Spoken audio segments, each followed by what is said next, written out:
Hey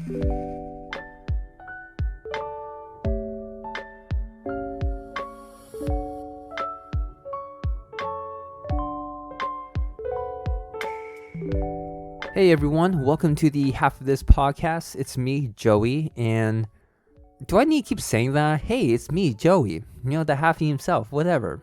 I don't know if I need to say that. If you've been listening to my episodes, you know who I am. Just in case you don't know who I am, I'm Joey. Anyways, I hope you all had a great weekend, and I know if you listen to my morning tea episodes from at least specifically last Friday, we started off the weekend with a bit of a hot tea. It was the type of tea that can make you angry as well, and quite upset. So maybe it wasn't the right type of tea to get you into that weekend mood, but I wanted to do it because, like I mentioned in the episode, I want to bring more awareness to just the tragedies and the hate crimes and especially the elder abuse that's occurring within the Asian American communities, especially among the elderly. That's what I'm really just baffled about. Why the fucking elderly? Today's episode is not about that, but actually I do want to briefly update y'all on some stuff that I've learned since the recording for that episode. So what I learned is that the lawyer who is representing Watson, or Antoine Watson, a 19-year-old kid who senselessly tackled Vichayaratnapakdee, who is an 84-year-old native Thai man who was unfortunately passed away from this incident due to sustaining heavy injuries from that, being pushed down hard onto the concrete. The lawyer who represented Watson stated that Watson obviously was not intending to kill the man based off of the CCTV footage, right? I mean, if you watch the footage, which you can just look up online, you can see that Watson just pretty much was just objectively just pushed or tackled Vichayaratnapakdee down. And based off of that, the lawyer is stating that he wasn't intending to kill Vicha, and he never really made any other comments besides that. At least that's what the news provided to us, the readers. Now, that already implies that Watson did this. Like, there's no running away from that truth. But the lawyer even said that they're going to challenge the statement made against Watson that there was intent to murder Vichayaratnapakdee, and that they were also going to look into more of the mental, psychological side of things, was Watson in the right state of mind? That's such, oh my fucking god. Dude, this is look, I understand what the lawyer's trying to do. They're doing their job, right? But it's go do your job, and then just, whether it takes a week or two, let's lock up Watson. Because there's no point. I mean, for this 19-year-old kid, I doubt. But I'm not going to be presumptuous in saying that he doesn't have any mental illnesses or, anything going on in his life. Maybe there is. There's always that. Because granted, I don't know who he is. I don't know his circumstances. However, he seems like a pretty normal kid to me.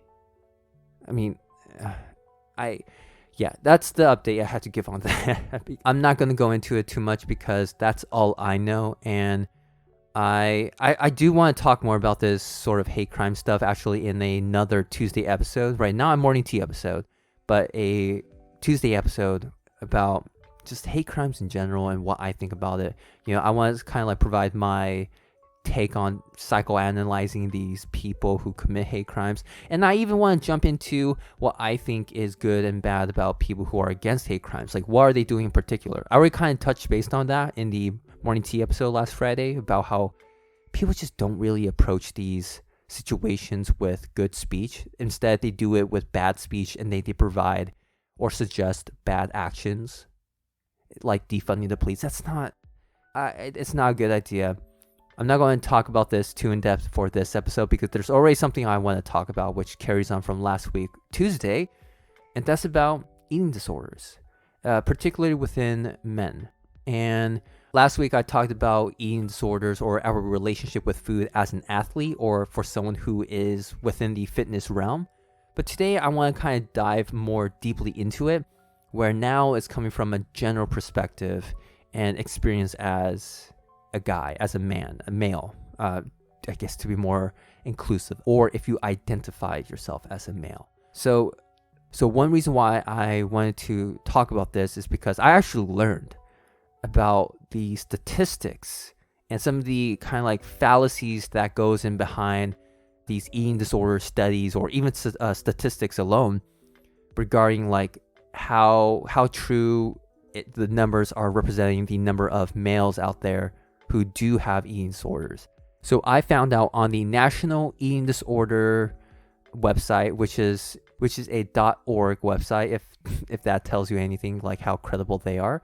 Oh, I'm sure I know they are. I mean, the National Eating Disorder Association, right? I found out that like 10 million men in the United States have the eating disorders, and that 1 in 3 men typically have an eating disorder. That's a lot. That's a lot. And one of the other more surprising things, but it makes sense at the same time, that I learned about is in the studies regarding eating disorders, a lot of men actually are not included in these studies. It's more so women, which makes sense. I'm not, first of all, when I talk about this stuff, eating disorders with men, no way in shape or form am I downplaying eating disorders among women. I'm not saying like, oh, it's, we talk too much about women eating disorders and we need to focus on the men. That's not what I'm truly saying. I'm just wanting to bring more to light about eating disorders among men. Just bring it to your awareness. I'm not, again, downplaying women's eating disorders, if you're thinking that, or maybe think that sometime during this episode. Now that's out of the way. Also, I'm not some sort of expert in this field. I just want to bring more awareness to this, like I said, and I want to talk about from my point of view because I've definitely dealt with this. If you heard from my episode last week on Tuesday, I mean, it's more like a self-diagnosis, but I definitely did have bulimia. And then later on, due to having or being bulimic, I developed anorexia. I want to talk more about that because I was so embarrassed by just other people knowing about it. Like back then, it was incredibly embarrassing. And sometimes, like when people would, there was one time where I forgot to flush the toilet after purging up what junk food I had, and I binged eat. And someone kind of like said like, oh, what happened? And I was like, oh shit, I forgot to flush the toilet. Oh my God, they're going to find me out.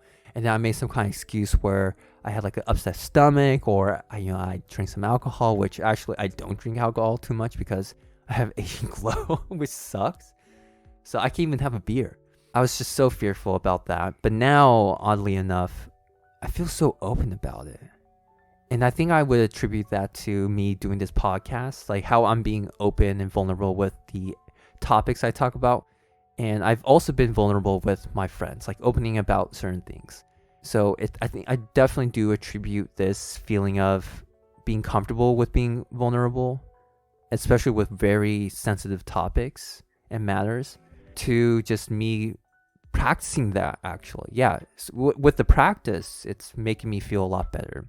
Yeah, going back to eating disorders among men, it makes sense why there's these fallacies of where in these studies, right, or maybe the number of cases of men having eating disorders, like 10 million number, maybe that's not a true number. It's not accurate. I mean, maybe there's 20 million, and it's something that I do think about actually, because I am also not part of that number, the 10 million, right? Because I never went to any doctors. I never really took any surveys nothing like that. Because again, I was just so fearful of one, being found out, but two, I didn't want to admit it. Like I knew about it, right? I know it for myself that I was bulimic and becoming anorexic, but I just did not want to believe it for myself, like admit to it. And I believe a bunch of other men also feel this way with their eating disorders. And I have learned that the typical eating disorders that are diagnosed among men involve bulimia and anorexia. I think there was something more specific to the name, but it's generally those two that I've learned. And there's some other ones, but those two are the ones I am more closely related to, unfortunately to say that. But yeah, I have experience and I've been there myself. But yeah, it's because men just don't want to admit it. And it's due to, again, there's so many variables. So I'm going to be general about this. Men just don't want to admit to being weak. It sounds stupid, cheesy, but it's just the truth. Like back then when I when I was definitely aware of my bulimic actions and habits, when my brother found out about it. I don't know how. Oh no, I know how. It's because of the toilet thing I mentioned earlier about just kind of seeing how there's like, residues of vomit on. Sorry, I would. If vomit's a harsh word, I'll try to use a different word. But pretty much he saw, that stain marks in the toilet bowl, and just knew something was up. And there were times where I would just forget to flush the toilet after purging, after a night of binge eating. And I was just so angry and scared at him whenever he would try bringing it up. I was like, no, you're wrong. Like, what are you talking about? That's insane. Stupid. Like, it's as if someone's calling me out for a crime that I didn't commit. Like, I'm just being utterly defensive about this and being super just fearful of being found out. It's different from being like that imposter syndrome feeling about being found out that, well, no, it is actually related to that when I think about it more so, because you want to portray yourself like as a man, right? And maybe it's also the same situation with women, how they don't want to be found out about being anorexic or being told or believed that they're anorexic or bulimic or, some other eating disorder. It's something similar where, for men at least, we just don't want to be found out as being this weak kind of man. We don't want to be diagnosed as being something with a problem. Overall, I think that's a very human thing, whether you're female or male, or however you identify yourself. We don't want to be found out and believed and pointed out as having a problem, like a serious problem, like a mental illness, right? It's something that is worrisome for me back then, especially because I was always trying to strive to become this stellar student, the athlete, the kind of like a stoic, strong, disciplined person at the time, right? Because that was the type of person I was aiming to be, a lone wolf mentality sort of person. And when I was being told that, am I being bulimic? Am I vomiting up? I'm like, no, that's absurd. What are you talking about, brother? My brother? What are you talking about? Like, that's not me. Stop talking about it. And I would get seriously upset. And then I would feel really bad about that because you know what you're doing and you know that it's bad. And you just feel a strong need to work on this problem yourself because I would say mainly the fear of being found out. And I think that's why it's so hard to break out of these eating disorders, right? Or to recover from them as well. It's so hard because we don't want to depend on other people because it's such a touchy matter and we're fearful that it's gonna ruin our image, whatever we're trying to build up. And for men at least, I think the image, and again, I'm being general with this. I'm not speaking for all men, nor am I speaking for all men who do have eating disorders. It's because we do want to become like the perfect man, like kind of body. Like just how, with women and females who see other like models, for example, women with like maybe skinny waist, bigger butts, maybe bigger, breasts, and I don't know, to be honest, like just kind of like that, stereotypical like perfect woman body sort of thing, like the model kind of body. It's like they want to strive for that, and so a lot of times eating disorders would occur in order to attain that kind of body. I mean, it's even prevalent within models. I know that for sure. Even athletes, in order to attain a certain body type, they will do that, purge and all that. It's oh, geez, Louise, it's stupid. Like, oh, it's really dumb. And when I say that, I'm not saying that people who do it are dumb. It's just us thinking that we need to do this is it's incredibly toxic to ourselves. And I understand that. I'm very empathetic towards this kind of situations.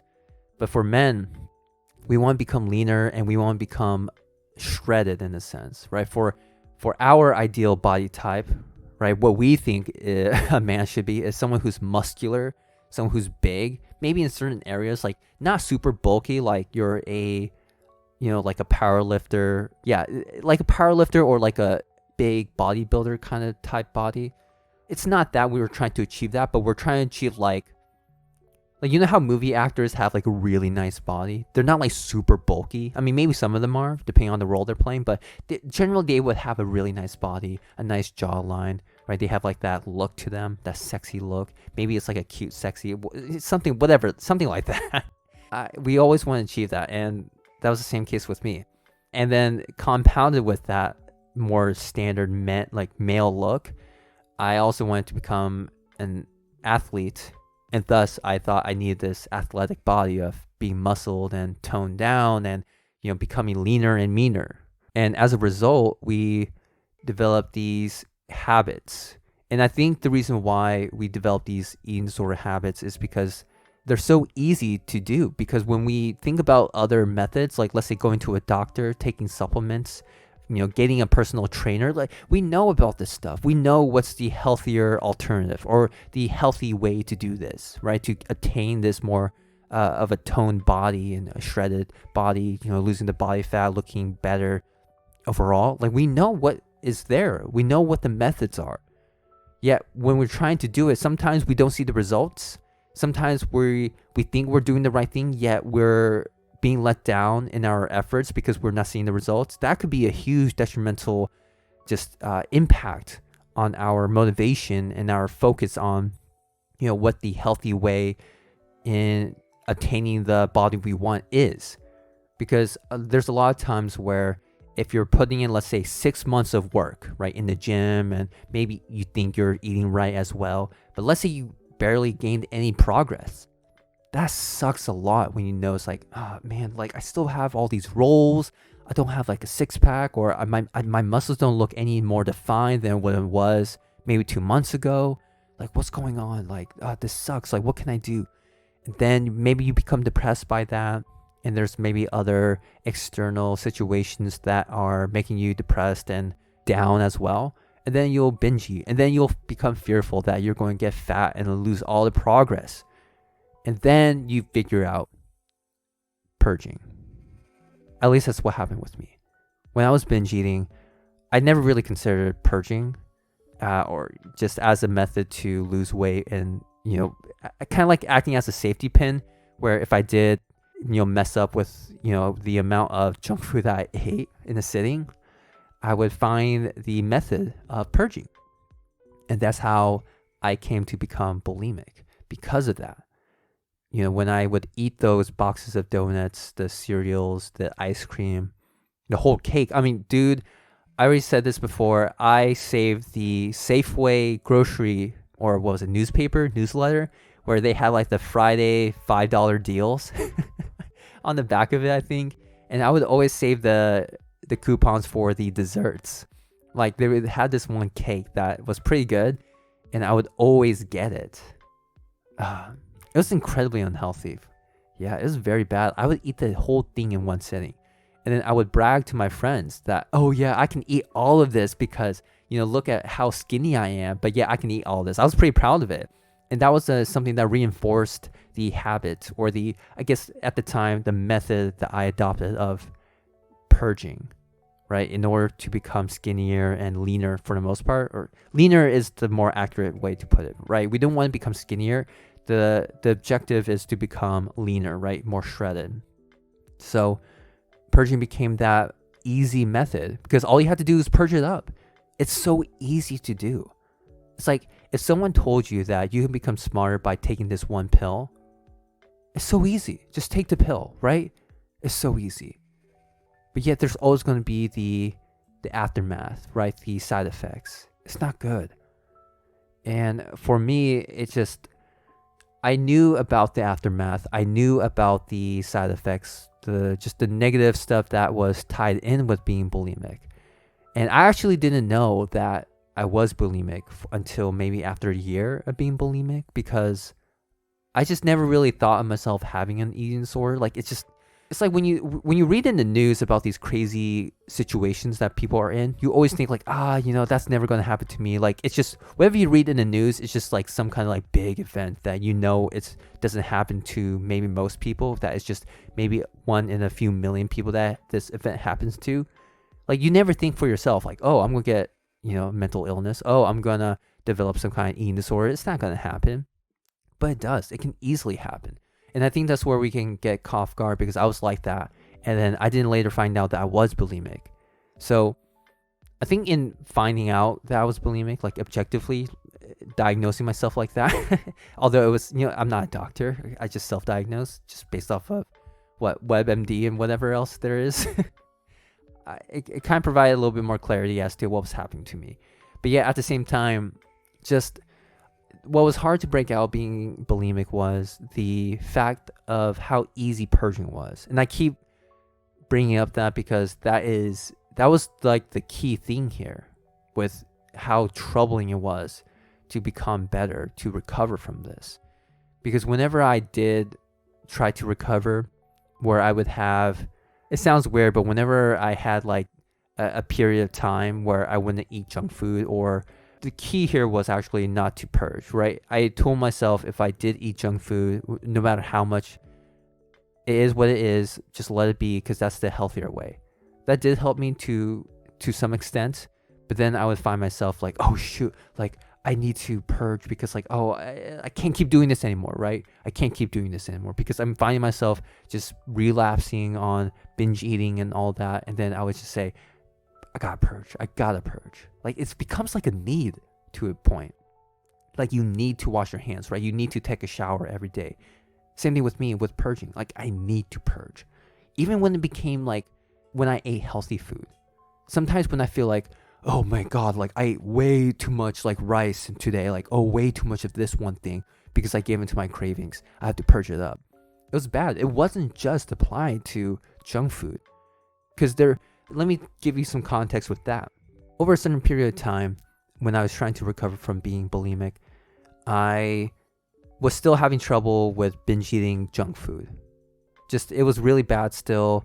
But over time, I found myself, how do I say, like not craving junk food anymore or as much. But then what I would do to compensate for that, right, just my cravings, to be honest, was finding healthier alternatives that could make me full. So that would be like, I would eat like a pound of broccoli for every meal. That was terrible. I mean, a pound of broccoli every meal. You know those big broccoli bags you find in the frozen food section in your grocery store? Like I would finish that in one day. It's oh my God, it was so bland, it was so boring, but it was like I need to eat a lot of these vegetables or a lot of this chicken breast or whatever, right? That's healthy but also filling. I have to eat a lot of it in order to feel full so that I don't have these cravings. But yet at the same time, I still have those cravings no matter if I was full, because just the desire to eat something super savory or sweet was just very tempting and overwhelming at times. And then in order to combat that, I would think about healthier recipes that could satiate those savory and sweet cravings. So what did I do for that actually? I didn't do anything for sugar because I was still very highly carbophobic, especially regarding sugar. I was still very, I mean, maybe it's more so accurate to say that I was more sugar phobic because I was just incredibly afraid of sugar. And I was okay with like oatmeal rice at the time too, but I was just scared of sugar, especially refined sugar. If I see that word, I'm like, oh, stay that way, stay away from me. Yeah, I can't eat it. Refined sugar, or even like refined bleach flour. Like when I see those terms, I'm like, oh, it's the devil. Oh, get away. Not anymore. I'll eat that shit anytime. I don't binge eat it now, but it's just I'm like, it's. If I have some like cookies, it's like, it's not the end of the world. Like I'm still eating fine. I'm still exercising a lot now. So it's all good now. But back then, I was more sugar phobic instead of carbophobic. And I think that was progress on my end because I was, incredibly carbophobic overall. Like rice, oatmeal, fruits, like anything healthy. Like I would just, stay away from me. But I even with like healthier foods, I would find the alternatives to satiate the sweet and savory cravings. So for sugar, like I said, or what before I cut myself off with that, I didn't really find any alternatives with that because I was just so scared of sugar. But I did find alternatives for savory stuff. Like occasionally I would buy some beef. Occasionally I would buy chicken thighs and leave the skin on because that's where most of the fat is, I think. And I mean, there's still fat lying around the actual chicken thigh, the meat itself, but so good. Chicken thighs with the skin on, make it crispy. Ooh, so good. Like I didn't mind eating a pound of broccoli as long as I could have those 4 pieces. 4 pieces of chicken thighs with the skin on. it got to a point where I think I just wasn't noticing any progress in my own weight loss journey, or sorry, body fat loss. I don't want to say weight loss because I want to be as accurate with the terms as possible. But yeah, I didn't notice any kind of progress after eating maybe for a couple months this newer diet, this healthier diet. And after noticing that, I associated that with just the fact that I'm eating a lot more. So I thought, okay, even though I'm eating healthy now, I'm eating way too much of it because I'm just so hungry. And I was like, oh shoot. And then I got so scared again. So the fear, right, of gaining fat and losing the progress I made in my training, because I mentioned this back in the episode last week on Tuesday, there would be periods where I didn't train and then go back to training. So I would become super fearful, especially during the periods where I did not train. And then I would go back to purging, even if it was healthy food. And I would feel incredibly guilty, just more so because I still felt guilty about purging up the junk food for other reasons, but one reason being that I bought this food with my money, and in a sense I'm wasting the food, right? As if I'm throwing away in the trash without ever eating it or touching it. But that kind of guilt was even more profound and impactful because when I was purging up the healthy food, it was this food is supposed to be good nutrition, and it is good nutrition, but yeah, I'm purging it up and I'm like, oh shit, oh, why am I doing this again? It's so hard to break out of it. I don't know how else to explain it. If for yourself, if you think about something that you're very into or attached to, maybe it's masturbating, right? sorry to bring something dirty up like that, but it's a natural thing, right? If you're someone who masturbates a lot, especially for men who masturbate a lot, if you stop, right? For example, it's November, it's so hard, right? I can guarantee you it's hard to not fap, and you want to go back to it because it feels good, you think it's good for you, and it's not really that, there's no real negative side effects to it, and overall the desire is pretty much the need, right? The feeling of needing to go back to it or just really wanting to go back to it is just becoming stronger and stronger. And that's how I felt with being bulimic, with purging. Maybe that was a bad example. If that was, I apologize. I was just providing something that was, I don't know why I talked about masturbating. Don't think of any assumptions, please. It just literally crossed my mind for whatever reason. Not because of anything specific. Just want to put that out there. But it's very analogous to that, where if you do have because there's an addiction, right, with porn addiction. I think that's where I was going with porn addiction. You want to go back to it. You think it's good for you. You know it's pretty much harmless, right? It's not like you're doing it with anyone, so you're not going to contract the STD, nor are you going to put anyone at risk for whatever reason, right? It's harmless. It feels good, and you feel the need to go back to it, or at least a strong one to go back to it. And that's, what I wanted to say about that in regards to purging. Because I would think that, it's an easy thing to do, right? It's not that bad if I don't do it every day, right? It's as long as I do it every now and then, it's not going to be that bad for my throat, right? My body is strong. Because I would even this is where objective mindset is not good at these points, because you can really persuade yourself to the point where it's oh yeah, actually it's not that bad. For example, for me, I would always tell myself, throughout this whole, bulimic recovery journey, that purging, if I do it every once in a while, it's not bad. If I smoke one cigarette, ever, I'm not going to contract, some kind of lung disease. It's highly unlikely for that to happen. Or if I break a bone, that's a really bad thing to happen, right? But purging is not as bad as breaking the bone. Purging is not bad as some other disease. Purging is not bad as smoking. Purging is not bad as doing drugs. I would come up with these logical statements in my head. I'm like, oh yeah, I am right. Yeah, you're right. It's not as bad as this if I do it every once in a while. And I did do it every once in a while. I think it did help me though, where I started to become, here's the thing that's good about what I did with persuading myself to continue purging. It was that I started to just do it every once in a while. And that was a good thing because I did realize doing it every day is not good. But then I persuaded myself, like, oh, every once in a while, it's not that bad. So there was progress there, though I did not recognize it or acknowledge it at the time. But now I do when I look back on it, that at least I was doing it every once in a while. But still didn't eliminate the problem, right? But there was another problem. Now I didn't really think as badly of purging as I did, right? Instead of it just being like an ultimate evil sort of thing, like, oh, I need to get rid of it, absolutely. I was thinking like, oh, I can live with this. Right? It's not that bad.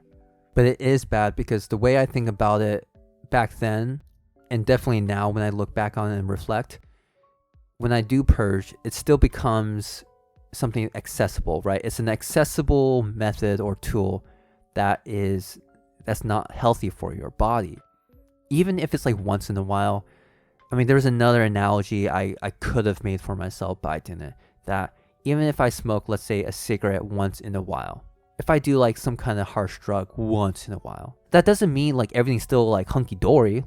It's still bad for you, right? It's like saying like, oh, if I stab myself once in a while, if I snort this coke every once in a while, inject myself with heroin once in a while, it's still not good for you, even if it's once in a while. And I'm doing that because I'm making fun of myself. I'm not bullying anyone. I'm not making fun of anyone because I'm bullying myself. Sorry, that's not the right way to say it. I'm not bullying myself. I'm making fun of myself, yes.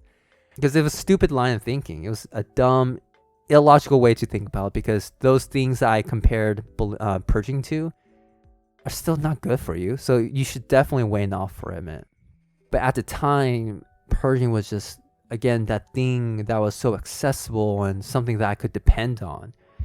But it wasn't good. And going back to my goals, right, as a man, to become shredded, to have a more toned physique, right, that shredded physique, the leaner, meaner kind of machine look. I don't know if that's a look, but I think you get what I'm trying to say with that. Being bulimic and purging is something that is not part of the process. For my fitness goals, right, just, physique goals and my fitness goals as well, just both of them together. The one thing you really want to think about and talk about as well is what is your goal specifically, right? Because that is a huge question in fitness. A lot of times people will just be vague with their fitness goals, like, oh, I just want to lose some body fat or I want to lose weight. It's like, okay, but let's be more specific. Like, let's establish some real goals here, like more specific goals. Because when you lay down those goals, then your workout program, whatever it is, you can really just become more effective with the time you have and the energy you put into it instead of like just mindlessly going through the workouts. For me, I knew that being bulimic wasn't the thing I needed to do. Because, for example, if you're trying to become leaner and build muscle at the same time, you can't be bulimic. You can't be purging. You can't be anorexic because I know that you have to bulk up first and then slim down, right? You need to bulk up in order to build the muscle and then slim down if you want to attain that shredded look. And that's just one example, right? For me specifically, being bulimic or just the act of purging, now looking back on it, it's not a viable method, right? If I'm thinking about this objectively, it's not a viable method in order to become leaner because I need the nutrition in order for my bones, my tendons, my joints, and my muscles to become, stronger and better, or just to keep up with the maintenance for those. Because they're important for training, for sports, right? They're very important, they're very crucial. You need to eat a lot of nutritionally dense foods in order to support your body. But I was like getting rid of it by purging. And I didn't really recognize that and was aware of it back then. But after learning more and more about nutrition and sports medicine and such, I wish I had the knowledge to apply this into my own situation so that objectively speaking and, by talking to myself logically, I could have maybe waned off of the, bulimic habits sooner than later. Now, going off of this, when I did later learn about this kind of stuff, about the nutrition and the calories that a athlete needs specifically for an athlete to really train and be competitive in his or her races, I shifted gears in my diet and I think it was just once I had a goal, I was just so focused on that goal, right? Regarding athletics with triathlon in this case. I was so focused.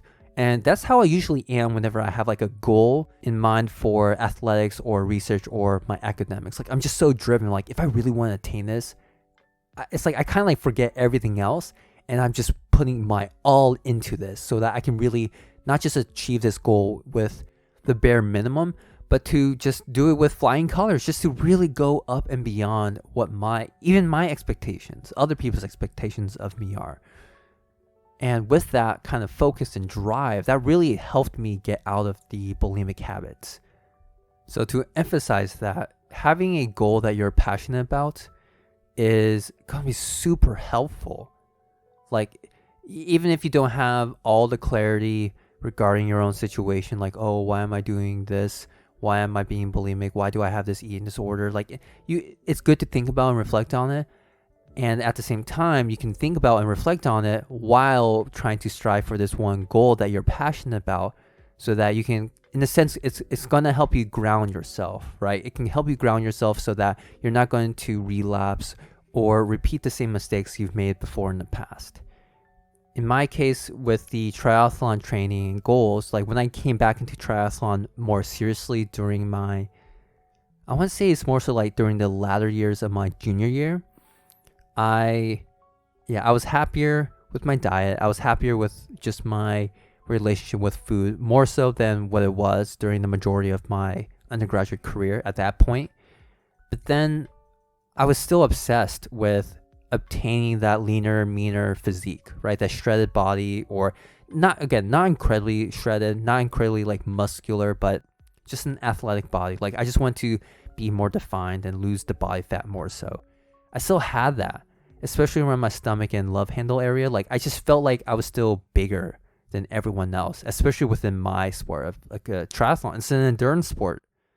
I was so obsessed with obtaining the more athletic body. So now I became more anorexic, where I knew that with calories in and calories out, that whole model of losing body fat, I just chose not to eat as much. And I think training helped me. For some reason, it helped me calm the cravings for sweet and savory stuff, like just junk food in general. And instead, it made me feel more, I don't know, like not craving is not the word that can accurately describe what I was feeling. It's just, I felt more of a need and want to eat healthier stuff. And I think that was because I knew that with the healthier stuff that I'm eating, it can help me maximize the gains, the results I receive from my training. So I think that was what attributed to me waning off the cravings for something savory and sweet. But going back to the obsession with the body image that I wanted to obtain, I just became more anorexic because I was thinking, oh, logically speaking, right? Again, here we go with the logical speaking. I am training a lot more so, and I'm becoming more consistent. I have a solid training plan now. I'm going to the lap pool more regularly. I'm doing cycling, running, all this good stuff. Things are looking good now. But I still need to lose this body fat. And because I'm losing and burning more calories during my training sessions, this is actually perfect. Even if I eat a bit more so, or even if I eat junk food, that's okay. I know I'll burn it off, definitely. So I believe knowing the amount of calories I would burn during training sessions was really bad because, bad in that I focused more so on how that could help me lose body fat instead of just for becoming a better athlete, right? That should be more of the primary focus, not just for me to train. Like, should you become an Olympic athlete or strive to be that in order to attain a better body? Like, it's nonsense, right? Like you do it because you want to do the sport. You love the sport and you want to become better at the sport. So I focused a lot on losing body fat with my training. And then I thought, okay, let's just eat less food, but still eat the good healthy food in order to lose body fat. And then I got too into the habit, and I guess you can say my hunger senses became acclimated to this lower, more restrictive like caloric diet I was on. And what happened instead of losing more of the body fat, which I believe happened to me in some areas, but not the areas I wanted to lose body fat in, I lost a lot more muscle mass. And that was very prevalent, especially like I mentioned in the last episode, around my arms and my hands, and just how skinny and bony they looked. Like I became self-conscious because of that, because someone pointed that out actually. It wasn't my mother, though she did mention that. It was someone else who I knew of, and they just pointed how like skinny my hands look. I was like, oh wait, what? Like you think they look really bony skinny, like not slim skinny or whatever, right? like I wanted that difference of skinny versus slim or lean, right? I wanted that difference, but no, it was the skinny, bad skinny type. And I was like, I became self-conscious, and then that really hit me hard, and I was like, oh, I'm losing muscle mass. I'm not losing body fat. Like I'm doing this whole diet thing wrong again. Like, oh, what am I doing? And then I don't think being anorexic was as arduous of a journey in recovering as much as bulimia, because bulimia was more of the, like, I chose to purge because it was something so accessible. But with anorexia, I was still like, I'm still hungry. Like when I say I was acclimated to this more restrictive diet, calorically, I was still hungry. I still craved some things. And I believe the thing was I wasn't eating the right kind of diet that an athlete should be, especially an endurance athlete for triathlons. I should have been eating more calories, right? Let's say in order to maintain weight, you should be eating 2,000 calories. I should have been eating maybe like 2,500 calories, right? A bit over my maintenance caloric intake. So again, I think that was also lack of knowledge. Like I just did not know specifically about an athlete's diet. Like I just knew like, oh, okay, this is the healthy foods that I need to eat. I knew more about the macronutrients and stuff, but I never really learned more about these nutritional and the dietary aspects of an athlete in order to strive as an athlete. I didn't learn that until way later on. But that was something that, being anorexic was something that was a bit easier for me to recover from. And yeah, I don't know. Like, I think it's because the fact that I could tell myself that, oh, I am allowed to eat more made me like, oh, okay, yeah, let's eat more. That's no problem. Like, actually, if we can add in 2 chicken thighs, like, I'll be a happy boy. I'll be a happy camper. So it wasn't as bad. And I'm not saying anorexia or any eating disorder is an easy journey for everyone. I'm not trying to downplay it, by the way. I'm just saying that I think because of my experiences with bulimia and just the circumstances that I was in at that time, I had the right things in the right places, I believe, like with the right mindset and all that, in order to jump back into a healthier diet so that I don't become anorexic. Because this was happening for, I believe, like going into my senior year of college, of me being anorexic, like me having this quite low like caloric intake. It was really bad. And yeah, it was the type of things I was eating too during that time was, again, broccoli. And I think because I was also, I think at the time I just wanted to really cut back on the fat, because I was cognizant that carbohydrates was something that an athlete needs, especially endurance athletes. So I was less carbophobic. And then I was like, okay, if I'm going to eat carbs, I can't really eat too much fat, because I know that, with some science here, with carbohydrate intake, that increases your insulin. And what insulin does is it's an anabolic hormone, meaning that it will build something. And that thing that it'll build is your fat storage, right? It'll add on to it, thus you become fatter. I don't know all the science behind it. I just know what I know. So don't quote me on it. But yeah, that's generally what happens with, carbohydrate intake. So if you eat fats, right, because your body's going to use glucose, not the fats, right, as its energy source, unless you're a ketogenic, fat adapted, then the fat you eat is going to go, I'm going to assume that it's going to be stored as fat in your adipose tissue. So you're going to become fatter, and I didn't want that. And I just cut out fat in my diet, primarily ate a higher protein, higher carbohydrate diet. And what I ate from that was pretty much just a lot of vegetables and a lot of chicken breast, a lot of turkey bacon, and oatmeal. And that was it. That was it. That was totally it. It was very bland, but I didn't really mind it at the time all too much. But, I didn't really enjoy it as well.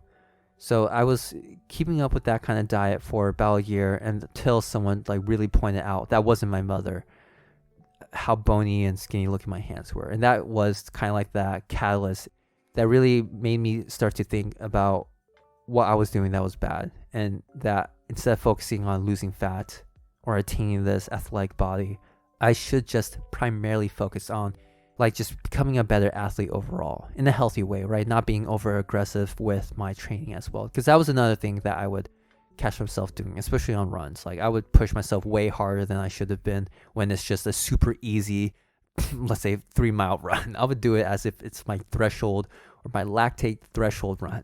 It was not good. I still do it to this day, but I keep myself in check at times. That was pretty much my time being anorexic. It wasn't anything too impactful as being bulimic was, but it was still something that happened with me. And I think I just found another method after trying to wane off of being bulimic, right? Being purging, because I didn't really have anything to purge at that point. So instead I just said, okay, let's just eat less in order to lose body fat. And that's pretty much my story about eating disorders from a personal experience and my thoughts as well. Now, let me say this as a final note. I'm still struggling with bulimia especially. And that is because I do occasionally find myself wanting to purge, especially when I eat something unhealthy. That's for the most part, it's always something unhealthy that I want to purge. But especially during the pandemic when I was not training as much, I'm not really doing serious training right now because of the pandemic, and I'm not really training for any races. When I do find myself eating a lot of something, unhealthy, I find myself wanting to purge it up, because I find myself thinking, logically speaking, if I throw this up, then I don't have to, suffer the consequences of gaining fat due to eating this, excess amount of carbohydrates or refined sugars or whatever, right? Even with all the knowledge I have now, all the experiences I have from back then, I'm still finding myself feeling just wanting to become bulimic again. Though one thing that has helped me in not purging or giving into that act is telling myself, it's okay, what I ate is what I ate, is what it is. I'm not gonna gain fat. Everything is gonna be a-okay. And I try to tell myself too that, even let's say I ate this whole pizza, I'm not gonna get fat. It's as if I ate no pizza, right? That's how much little effects that it'll have on me, in terms of gaining fat, as if I ate no pizza. So I would try to tell myself that, and it would actually calm me down and make me think, okay, yes, I am going to be okay. I'm not going to get fat. Nothing's going to go away. The progress I make regarding my training and fat loss journey is not going to go away. Everything's a-okay. So telling myself that has helped out a lot. And after a couple hours of digesting the food I ate, the unhealthy stuff I ate, I feel better, right? Because usually it's in the moment of eating the unhealthy stuff, or even maybe the hour or the time after eating the unhealthy stuff, you feel the need to purge it up if you're bulimic. That's just how I felt. And I know that after digesting everything, I feel fine. I'm like, oh, okay, actually it's cool. Everything's fine. I don't feel fat. It's whatever. I won't eat it again, or I won't allow myself to eat unhealthy stuff as often. I won't purge. I won't do anything of that. So I do try to keep myself in check and grounded. And it's hard to do that now because I don't really have those triathlon goals I spoke of earlier. Because again, with the pandemic and how there's not really a lot of races, and nor can I do races right now in this point in time. I'm not really in the position to do any of that stuff. So it's hard, right? I am finding myself back in that cycle of, I'm in a period of not training. Though I am training, it doesn't feel like I am training seriously, right? So I have to find new ways to keep myself in check and grounded. And I think I can do that for the most part with discipline and a strong mental fortitude. But I'm only human. I need some sort of crutch to keep myself grounded, to act as a safety pin to keep things together. So it would be helpful to find something. I still have yet to find that thing. And I'm not hopeless about this. I'm not discouraged by this. I'm just like, I'm gonna find it. It's gonna take time, and that's okay, because this is just a journey. Everyone goes through these sort of situations at their own pace. So yeah, I mean, I'm fine. I feel like this has become a therapy session. Like, you're the therapist and I'm on the chair laying down. Everything's fine. Yeah, I think I'm okay. Yeah, is everything okay? Can you tell me if everything's okay? But yes, that's it for this episode. I hope that was insightful, and I hope you were able to find something helpful out of that. And this episode was more or less for me to talk about male eating disorders. Although I didn't really go too much into it, I hope that by providing my experiences as a male who has eating disorders, still kind of struggles with it. I shouldn't really say I still struggle with it, but I do find myself like on the cusp of going back to becoming bulimic. I just hope that I can bring more awareness to these sort of situations, and that even though a man says they have an eating disorder, or with that, even with that thought, don't downplay it, right? It's not just women who have eating disorders, men too. Like, we all have our own struggles, right? We shouldn't just divide everything up by gender or race or by certain groups. Just no, everyone's human. We're all at fault because of that in one way or another. We have our own shortcomings. It's natural. We shouldn't really look down on anyone for it, because again, we're all human. So let's treat this with civil discussions, good actions, with support. Anyways, that's the episode. If you'd like to support this episode, please listen and follow me on this podcast on your favorite podcast platform like Spotify, Google Podcasts, Apple Podcasts, and other platforms. You can also support this podcast by sharing this with your friends and family who may find this insightful, enjoyable, or simply want to laugh their butts off. And if you'd like to contact me, please do so through email, my social handles, or you can go to my official input form page, where with any of those 3 methods, you can drop down those questions, comments, or topics that you like me to talk about in future episodes. I mean, feel free to also just reach out to me if you want to discuss anything with me too. Like, whether it's something I said that was wrong, or you just want to ask me questions, or whatever the case may be. Again, thank you so much for listening to yet another episode of the Half of This podcast. I am very grateful that this is still going, and I am grateful to you. Thank you, and have a great rest of your week. I'm glad that I did not make that awkward, and I did not jumble up my words that time. Anyways, I'll talk to you next time. Bye.